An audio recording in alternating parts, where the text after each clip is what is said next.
तो दोस्तों लाडो प्रोत्साहन योजना सेशन 2024-25 के लिए ऑनलाइन फॉर्म कैसे भरा जाता है, वो भी स्कूल साथियों के लिए, चाहे वो प्राइवेट स्कूल हो या फिर गवर्नमेंट स्कूल हो, इसकी पूरी प्रोसेस है इस वीडियो में मैं आपको अपने कंप्यूटर की स्क्रीन पर दिखाने वाला हूं। यानी फॉर्म भरने की पूरी प्रोसेस है, आपको फॉर्म भर के भी दिखाऊंगा, आगे की प्रक्रिया है वो भी ए से लेकर जेड तक कंप्लीट आपको बताने वाला हूं।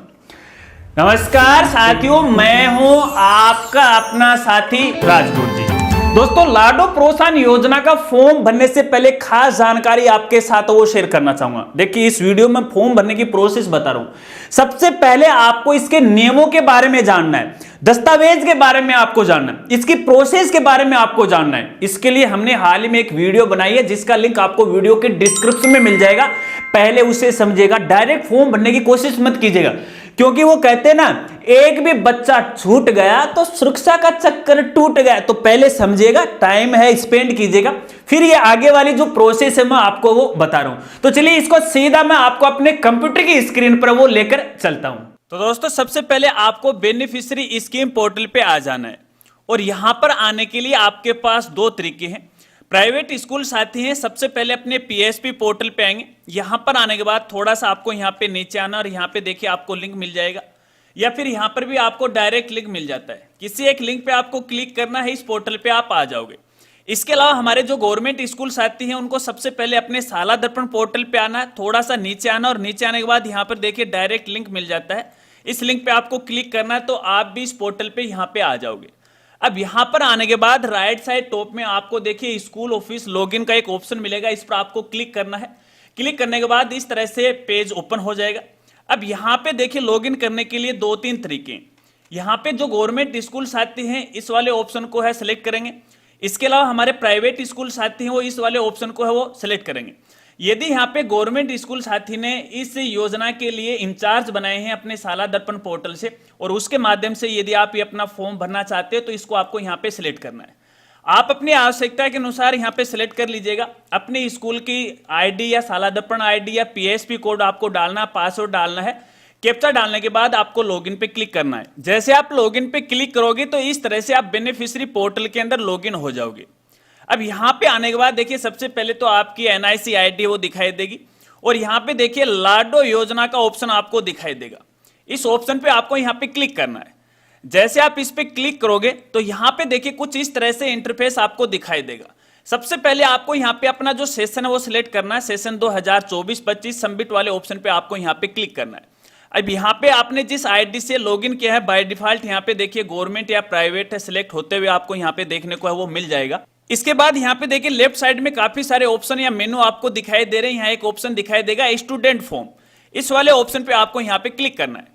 अब जैसे आप इस पे क्लिक करोगे, क्लिक करने के बाद यहाँ पे देखिए आपको डैशबोर्ड पे स्टेटस है वो दिखा देगा, यानी आपके स्कूल के अंदर इस योजना के लिए कितनी बालिकाएं पात्र हैं उनकी संख्या आपको यहाँ पे वो दिखाई देगी। इसके बाद आपने कितने फॉर्म भर दिए, कितने फॉर्म लॉक हो गए, कितने फॉर्म वेरीफाई कर दिए, वो सारी डिटेल आपको यहाँ पे देखने को मिलेगी। अब इसके बाद आपको यहाँ पे बालिका का फॉर्म भरना है, लेकिन फॉर्म भरने से पहले खास जानकारी मैं आपको देना चाहूंगा। यहाँ पे देखिए इनके नियमों के बारे में आपको जानना बहुत ही आवश्यक है। फॉर्म भरने में आपको जल्दबाजी नहीं करना है। नियमों के बारे में अधिक जानकारी के लिए आप यूट्यूब पे जाके सर्च कर सकते हैं लाडो योजना राजगुरु जी। तो देखिए आपके सामने हमारा ये वाला वीडियो आ जाएगा जिसके अंदर हमने यहाँ पे टोटल जानकारी दे रखी है। पहले नियमों को समझिएगा, उसके बाद आपको अपना यहाँ पे फॉर्म भरना है। इसके अलावा यहाँ पे देखिए दूसरी खास बात यह है कि ये फॉर्म भरने से पहले यहाँ पे स्टूडेंट का डेटा आपको अपडेट करना पड़ेगा। जो भी हमारे गवर्नमेंट स्कूल साथी हैं वो तो अपने साला दर्पण पोर्टल से जो स्टूडेंट का प्रपत्र 9 आता है, और यहाँ पे देखिए बिल्कुल साफ साफ लिखा हुआ है प्रपत्र 9 को अपडेट करना है। इसके अलावा प्राइवेट स्कूल साथियों को भी प्रपत्र 9 है वो अपडेट करना है अपने पीएसपी पोर्टल पे, क्योंकि जब तक प्रपत्र 9 के अंदर यहाँ पे डेटा नहीं रहेगा तब तक यहाँ पे इस पोर्टल को पता नहीं चलेगा कि यहाँ पे कौन सी बालिका इसके लिए पात्र है और कौन सी यहाँ पे नहीं है। तो साला दर्पण वाले जो साथी हैं या फिर हमारे गवर्नमेंट स्कूल साथी हैं वो तो देखिए हर साल ये काम करते हैं, उनको अच्छी तरह से पता है। लेकिन समस्या आती है हमारे प्राइवेट स्कूल साथियों को कि जो प्राइवेट स्कूल साथी हैं वो प्रपत्र 9 कहां से अपडेट करेंगे। तो उनको मैं यहाँ पे बताना चाहूंगा, सबसे पहले आपको अपने पीएसपी पोर्टल में लॉगिन कर लेना है। इस तरह का इंटरफेस आपको दिखाई देता है, और यहाँ पे देखिए मेनू बार के अंदर एक विद्यार्थी टैब आपको दिखाई देती है। ठीक है, इस विद्यार्थी टैब पे आपको क्लिक करना है, और विद्यार्थी विवरण प्रविष्टि प्रपत्र 9 है, इस वाले ऑप्शन पे आपको यहाँ पे क्लिक करना है और यहाँ पे देखिए क्लास को आपको सिलेक्ट करना है। तो यहाँ पे फर्स्ट क्लास आपको सिलेक्ट करना है फिलहाल की स्थिति में, क्योंकि सेशन 2024-25 में प्राइवेट स्कूल में फर्स्ट क्लास की बालिका है इसके लिए पात्र माने गई हैं। व्यू लिस्ट ऑफ स्टूडेंट वाले ऑप्शन पे आपको क्लिक करना। सभी जो बालक बालिकाएं हैं इस क्लास के अंदर उनकी डिटेल आपको कुछ इस तरह से वो दिखाई देगी। अब किसका क्या डाटा अपडेट है यहाँ पे देखिए आपको देखने को मिल जाएगा। जो डेटा अपडेट है यहाँ पे देखिए ग्रीन टिक आ जाएगा और जो डेटा अपडेट नहीं है यहाँ पे देखिए क्रॉस बटन है या क्रॉस का सिंबल आपको देखने को मिलेगा। अब यहाँ पे यदि किसी स्टूडेंट का आपको डेटा अपडेट करना है तो यहाँ पे देखिए रजिस्टर, इस वाले ऑप्शन पे आपको यहाँ पे क्लिक करना है। क्लिक करने के बाद यहाँ पे देखिए स्टूडेंट की सारी ही डिटेल ओपन हो जाएगी। यहाँ पे देखिए मैंने वैसे तो एक लड़के का डिटेल है वो ओपन यहाँ पे की है, लेकिन आपको लड़की की डिटेल है वो ओपन करना है। तो हर एक स्टेप में जाके है स्टूडेंट की सारी डिटेल आपको यहाँ पे अपडेट करना है। जैसे स्टूडेंट की पर्सनल इंफॉर्मेशन है तो यहाँ पे सारी चीजें हैं, उनका मीडियम है क्या है, देखिए टोटल चीजें आराम से आप कीजिएगा, एक एक करके आप करोगे ना तो सारी चीजें आपको यहाँ पे देखने को मिल जाएगी। इसके अलावा इस योजना के लिए सबसे इंपॉर्टेंट जो जानकारी है वो यहाँ पे देखिए आपको मिलेगी, इंपॉर्टेंट इंफॉर्मेशन। इस वाले ऑप्शन पे आपको यहाँ पे क्लिक करना है और क्लिक करने के बाद यहाँ पे देखिए कई सारे ऑप्शन आपको दिखाई देंगे। जैसे यहाँ पे पीसीटीएस कार्ड है, ये अपडेट करना सबके लिए जरूरी है। इसके अलावा कोई बालक बालिका बीपीएल से है, उसकी एनुअल इनकम है, ईडब्ल्यूएस कैटेगरी से है, यानी ये सारी चीजें आपको यहाँ पे अपडेट करनी है। अपडेट करने का तरीका मैं आपको बता देता हूं। तो सबसे पहले यहाँ पे देखिए क्लास को आपको सिलेक्ट करना है। जैसे क्लास को आप सिलेक्ट करोगे उसके बाद इस वाले ऑप्शन पे आपको यहाँ पे क्लिक करना है। क्लिक करने के बाद स्टूडेंट की इन्फॉर्मेशन कुछ इस तरह से आ जाएगी। तो हमने यहाँ पे देखिए फिलहाल पीसीटीएस कार्ड की डेटा अपडेट करने के लिए यहाँ पे क्लिक किया था। तो जो भी बालिकाएं हैं उनके आगे है आपको डेटा अपडेट करना। जैसे मेरे केस के अंदर हमने यहाँ पे एक बालिका का डेटा वो पहले से ही अपडेट कर रखा है। तो यहाँ पे जैसे आप डेटा डालोगे लास्ट में आपको सेव वाले बटन पे क्लिक करना है तो यहाँ पे डेटा अपडेट हो जाएगा। इसी तरह से एक एक करके यहाँ पे सारी डिटेल है आपको यहाँ पे अपडेट है वो करनी पड़ेगी। तो ध्यान रखना है यहाँ पे बालिका का जो जन आधार कार्ड है, आधार कार्ड है, वो आपको यहाँ पे अपडेट करना है। अब यहाँ पे आधार कार्ड और जन आधार कार्ड को लेकर सबसे बड़ी समस्या आती है कि वो अपन कहाँ से अपडेट करें। तो इसके लिए भी आपको चिंता नहीं करनी है। विद्यार्थी टैब में आपको आना और यहाँ पे देखिए वेरीफाई स्टूडेंट आधार नंबर है, इस वाले ऑप्शन पे आपको यहाँ पे क्लिक करना है। क्लास को यहाँ से आपको सिलेक्ट करना है, सर्च वाले ऑप्शन पे आपको यहाँ पे क्लिक करना है। जैसे आप क्लिक करोगे तो यहाँ पे देखिए स्टूडेंट की इंफॉर्मेशन आपको दिखाई देगी। अब जिन जिनका यहाँ पे आधार कार्ड वेरीफाई हो चुका है तो उसके आगे देखिए ग्रीन टिक आपको देखने को मिलेगा, ठीक है। तो यहाँ पे उसका आधार नंबर आ जाएगा। इसके अलावा जन आधार आपको वेरीफाई करना है तो यहाँ पे देखिए जन आधार नंबर आपको डालना है। जन आधार वाले ऑप्शन पे क्लिक करना है तो यहाँ पे जन आधार है वो वेरीफाई हो जाएगा। अगर किसी का यहाँ पे देखिए अभी तक आधार या जन आधार अपडेट नहीं हुआ है और आपको अपडेट करना है तो यहाँ पे देखिए एडिट का ऑप्शन आपको मिल जाता है, क्लिक कीजिएगा और आधार नंबर अपडेट है वो कर दीजिएगा। इसी तरह से एक एक करके सभी स्टूडेंट का आधार और जन आधार आपको यहाँ पे अपडेट करना है। ये तो रही यहाँ पे पीएसपी पोर्टल पर काम करने की प्रोसेस। अब वापस आते हैं अपने यहाँ पे बेनिफिशियरी पोर्टल के ऊपर। अब जैसे इस पोर्टल पे आप आ जाओगे, सारा डेटा आप कंप्लीट कर लोगे तो यहाँ पे देखिए स्टूडेंट की डिटेल आपको दिखाई देती है। अब स्टूडेंट की लिस्ट देखने के लिए आपको ये जो नंबर दे रखा है इस पर आपको यहाँ पे क्लिक करना है। जैसे आप इस पे क्लिक करोगे तो यहाँ पे देखिए इस क्लास के अंदर जितने भी जो बालिकाएं हैं जो इस योजना के लिए पात्र हैं उनकी लिस्ट आपको कुछ इस तरह से वो दिखाई देगी।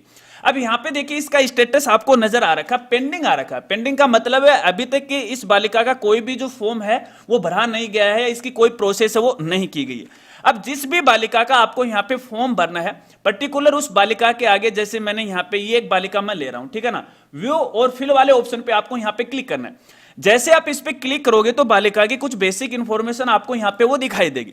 अब यहाँ पे देखिए सबसे जो इंपॉर्टेंट जानकारी है इस योजना के लिए या फिर ये फॉर्म फिलअप करने के लिए, यहाँ पे देखिए पीसीटीसी आईडी के अंदर नोट अपडेटेड येट यहाँ पे लिखा हुआ। इसका मतलब है कि ये जो आईडी है अभी अपडेट नहीं है, जबकि हमने यहाँ पे देखिए पीएसपी पोर्टल पर भी अपडेट कर रखा है लेकिन डेटा यहाँ पे सिंक नहीं हुआ। ये सबसे बड़ी प्रॉब्लम है। तो अब इसका समाधान आप कैसे करोगे, चिंता आपको नहीं करना, थोड़ा सा आपको यहाँ पे नीचे आना है। अब यहाँ पे यदि आपके पास बालिका की पीसीटीसी आईडी है, यानी जो माता का ममता कार्ड है, उस ममता कार्ड के ऊपर आपको ये आईडी वो देखने को मिल जाएगी। उस आईडी को आपको यहाँ पे डालना है। आईडी डालने के बाद आपको गेट डेटा फॉर्म पीसीटीसी वाले ऑप्शन पे क्लिक करना है। तो चलिए मैं यहाँ पे एक बार आईडी डाल के आपको यहाँ पे वो दिखा देता हूँ। आईडी मैंने डाली, गेट डेटा फॉर्म पीसीटीसी वाले ऑप्शन पे अपन क्लिक करते हैं। क्लिक करने के बाद देखिए शायद आपके सामने भी कुछ इस तरह का एरर या समस्या आ सकती है। तो यहाँ पे देखिए पॉपअप आ गया है incorrect detail, data not found का ये जो एरर है वो आ रखा है। हालांकि हमने यहाँ पे जो आईडी है बिल्कुल सही डाली है, लेकिन फिर भी आपको चिंता करने की आवश्यकता नहीं है। अगर आपके केस में भी ऐसा एरर आ रखा है तो यहाँ पे देखिए आपको दूसरा ऑप्शन मिल जाता है गेट पीसीटीसी आईडी। इस वाले ऑप्शन पे आपको यहाँ पे क्लिक करना है। जैसे आप इस पे क्लिक करोगे, क्लिक करने के बाद यहां पे देखिए आपको 3-4 ऑप्शन है वो दिखाई देंगे। चलिए मैं आपको जूम करके दिखाता हूं। यहाँ पे एक तो जैसे जो मदर जन आधार कार्ड से भी आप डिटेल ले सकते हैं, उसके आधार कार्ड से भी डिटेल ले सकते हैं, मोबाइल नंबर से भी ले सकते हैं और बैंक अकाउंट से भी आप ले सकते हैं।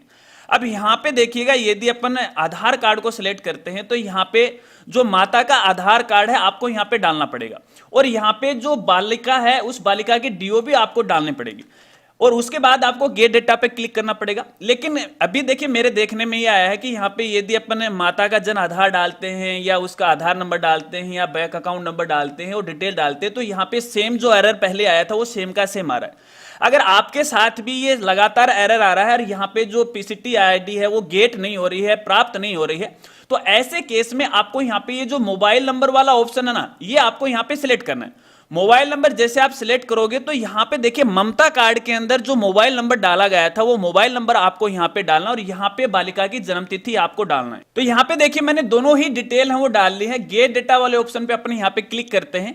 क्लिक करने के बाद यहाँ पे देखिए अब की बार यहाँ पे ऑप्शन आ चुका है या पॉपअप आ गया है पीसीटीसी रिकॉर्ड फाउंड, ठीक है ना। फिर आपको ओके वाले ऑप्शन पे क्लिक करना है। जैसे आप इस पे क्लिक करोगे तो यहाँ पे देखिए डिटेल फिर से आ चुकी है। अब यहाँ पे आपको देखिए एक तो परिवार का जो जन आधार नंबर है वो आपको डालना है। इसके बाद यहाँ पे जो बालिका है इस योजना के लिए पात्र है उसके यहाँ पे देखिए मेंबर आईडी आपको डालना पड़ेगा। इसका मतलब ये है कि बालिका का नाम है वो जन आधार में भी अपडेट होना चाहिए।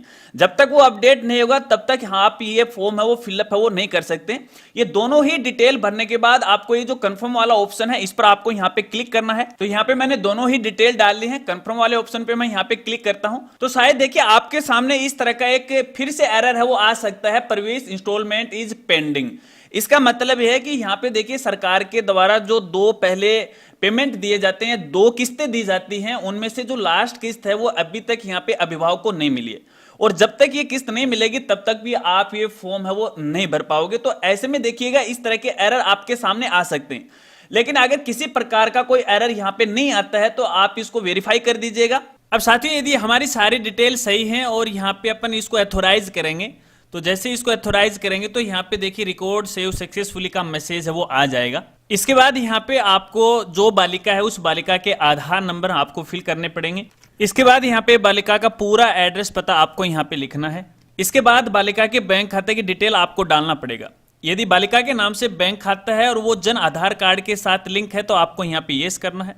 यदि ऐसा नहीं है, बालिका के नाम से बैंक खाता भी नहीं है, तो यहाँ पे आपको नो करना है।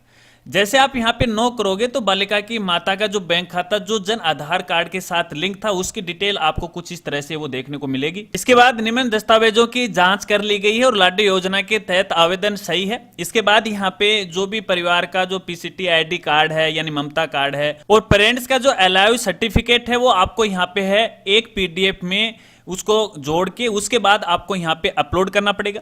इसके बाद यहाँ पे आपको है सेव एप्लीकेशन वाले ऑप्शन पे वो क्लिक करना पड़ेगा। तो ऐसे में यहाँ पे देखिए एप्लीकेशन फॉर्म है वो सबमिट हो जाएगा। अगर इसका आप प्रिंट लेना चाहते हैं तो नीचे आपको यहाँ पे प्रिंट का ऑप्शन है वो भी है वो देखने को मिल जाएगा, आसानी से प्रिंट है वो ले सकते हैं। अब फॉर्म भरने के बाद है आप इसका स्टेटस है वो चेक कर सकते हैं। तो यहाँ पे देखिए आपको लेफ्ट साइड में स्टेटस रिपोर्ट का ऑप्शन वो दिखाई देगा। जैसे आप इस पे क्लिक करोगे तो यहाँ पे देखिए आपको स्कूल सिलेक्ट करना है और यहाँ पे देखिए योजना का नाम आ जाएगा। हालांकि देखिए फिलहाल मेरे केस में यहाँ पे नहीं आ रहा है क्योंकि हमने यहाँ पे फाइनल फॉर्म किसी का भी यहाँ पे सबमिट नहीं किया है, क्योंकि आपके लिए डेमो वीडियो था, आपको समझाने के लिए था। यदि आपको यहाँ पे पीसीटीसी डिटेल देखना है तो इस पर क्लिक करना है। यहाँ पे वही सेम प्रोसेस आपको यहाँ पे देखने को मिल रही है, ठीक है। और इसके अलावा जन आधार की डिटेल आपको देखना है तो यहाँ पे जन आधार नंबर डालिएगा और डिटेल दिख जाएगा। किसी बच्चे का आपको यहाँ पे देखिए जो जन आधार का जो क्रमांक नंबर होता है या फिर जो मेंबर आईडी होती है उसका आपको पता नहीं है तो यहाँ पे जन आधार नंबर डालिएगा, गेट डिटेल पे क्लिक कीजिएगा। तो इस तरह से देखिए पूरे परिवार की लिस्ट आपको है वो देखने को मिल जाएगी। तो यहाँ से उसकी जो मेंबर आईडी है वो आप उठा सकते हैं और फॉर्म में उसे फिलअप कर सकते हैं। दोस्तों इस प्रकार से हम लाडो प्रोत्साहन योजना के लिए ऑनलाइन आवेदन फॉर्म भर सकते हैं। आशा रखता हूं अब आप अच्छी तरह से समझ गए।